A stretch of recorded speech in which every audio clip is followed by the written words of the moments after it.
Among the many questions that swirl around the COVID-19 pandemic is how deadly the virus is. Depending on where you look, the answer seems to vary widely. In Europe, Italy, Spain, and Germany all have huge outbreaks with tens of thousands of cases. In Italy, the toll is horrifying, more than 10,000 dead. In Spain, deaths continue to surge to more than 6,800. But in Germany, the death toll is about 500. So why has Germany faced a dramatically lower death rate than its neighbors? Terence McKenna found some answers. The COVID-19 outbreak came to Germany on January 19th, when a businesswoman from Shanghai arrived for 2 days of meetings near Munich with her German partners. After she was diagnosed a few days later, her contacts were quickly traced and tested, and the first cluster of infected Germans was identified and isolated. Dr. Uwe Janssens leads the German Intensive Care and Emergency Medicine Association. And she infected this man infected 5 others, and in the end we had 16 patients, and then nothing happened more. Then came spring break, when many German and Italian students make their way to the alpine villages of Austria to go skiing. It turns out there was one super spreader in the town of Ischigo, a bartender who thought he had a cold but was not ill enough to skip work. He infected hundreds of young people, including many Germans.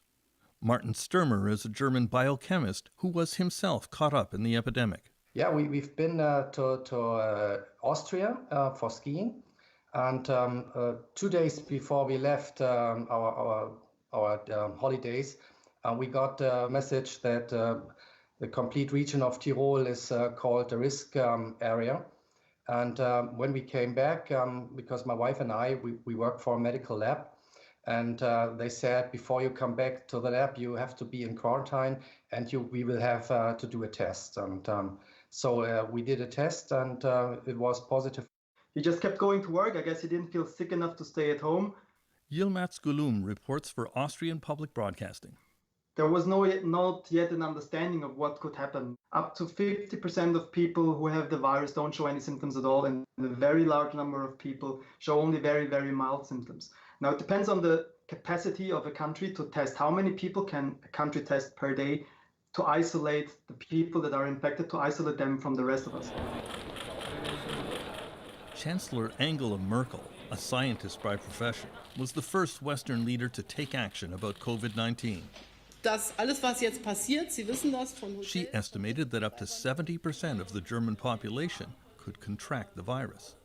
That was the first time that for me, my perception of the whole situation changed. And when she said up to 70%, I just made a quick calculation in my head that if 1% of infected people die, which was at the time the assumed fatality rate, but all right, 70% of Germany and 1% dies, that means roughly 500,000 people will die in Germany.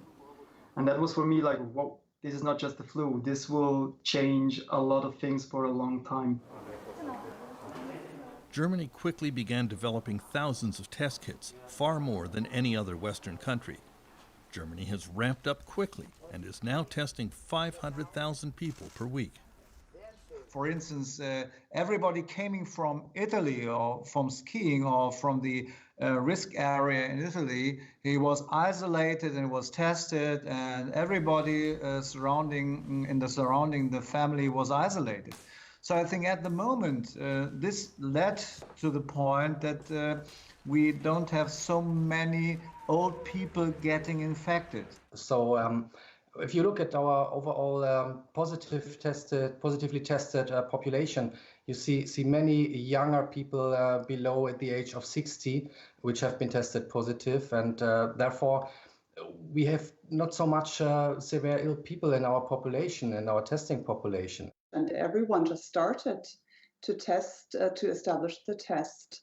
As soon as the sequence Melanie Brinkmann is a German virologist. And I think that's the big advantage we had. And I like to compare it to an iceberg. So I think we saw a much bigger tip of the iceberg than other countries, as Italy, for example. And I think we have gained a lot of time and now had time to prepare the hospitals for the patients that will come eventually. Once the wave of infection arrives, Germany will be far better prepared than other Western countries to handle it.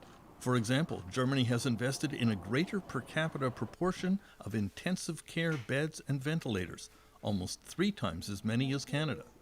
In Germany, there are a lot of hospital beds per capita and a lot of ICU beds per capita. For example, in Germany, we have 34 ICU beds per 100,000 inhabitants. That's a lot.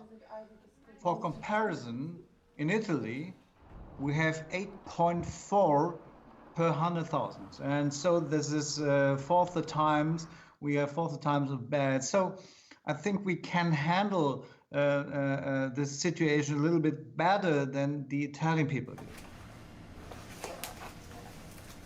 Many German experts feel that the country's low fatality rate of COVID-19 patients has a lot to do with the relatively low number of serious cases they are dealing with, but that could change.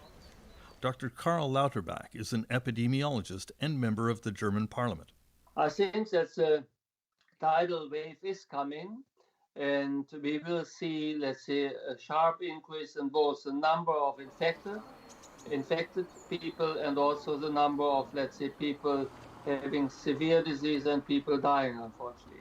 So that will happen. But I do assume that we will not get close to the numbers, I hope at least, that we unfortunately currently observe in France, Spain, or Italy. So I was lucky at the end, and yeah. But I think it hasn't changed my point or my view on the complete epidemic. We should respect the virus, should respect the illness, but we don't have to be at the panic mode and don't have to fear this infection. Right now, Germany has many fewer COVID-19 deaths per capita compared to their neighbors, almost 7 times fewer than France, 30 times fewer than Spain, 35 times fewer than Italy. But experts here insist that does not lead to overconfidence. We are not becoming overconfident at all. We are very well aware that in a couple of weeks we may be in big trouble. In the town of Minden, a symbol of Germany's determination to win the battle against this virus, this school gym has been outfitted to receive anyone who is caught disobeying quarantine restrictions. Beratschlagen und wenn alle der Meinung sind. First Alderman Sebastian Arlt says the forcible confinement will be accomplished, if necessary, with the help of the police. Unterstützung der Polizei durchsetzen. Germany has given the world a positive lesson in how to deal with this pandemic. Terence McKenna, CBC News, Toronto.